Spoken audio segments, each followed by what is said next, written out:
Hi there, it's Susan from SG Development Solutions. Well, this month in the Training Your Mind for Success series, what we're going to be looking at is noticing. So noticing, observing.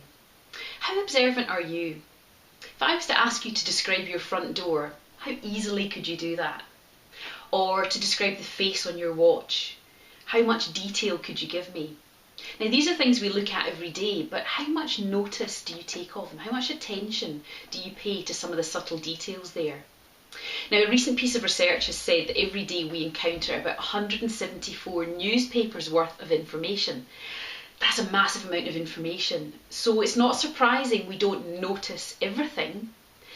But what are we missing when we're not noticing some of the subtle details of things that are going on? So let's say when you sit down to eat a meal, do you really pay attention to the taste and the texture and the smells and what it looks like on your plate? Are you really enjoying the moment when your five senses are experiencing that meal, or is your mind somewhere else? When you're sitting in that meeting at work, where is your mind? Now, it might be worrying about what's being said, or debating or analysing what's being said, or in fact your mind could be in another room altogether. And what might be happening is that you're missing some of the perhaps subtle things that are going on which might be really important for you.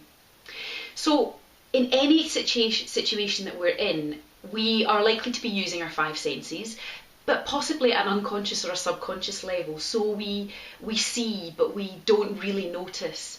You know, we hear, but we don't really listen.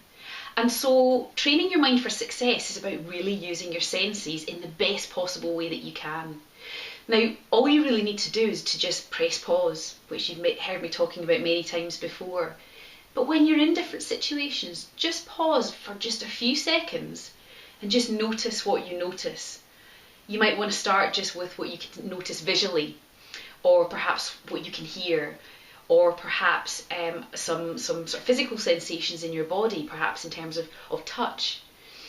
Really tune into those five senses, because what research suggests is not only do you enhance your ability to connect with people in the world around you, but you actually increase your happiness as well, because you start to notice the small things. And you know what? It's the small things that really make us happy. So tasting that food that's on your fork, really paying attention to that conversation that you're having with a colleague, enjoying that cup of coffee in the morning, enjoying the feeling of getting home after a hard day and having a hug with your kids. So try that out for the next few weeks until we meet again on this Training Your Mind for Success series, and just see how it feels to really start to notice. Thanks for watching.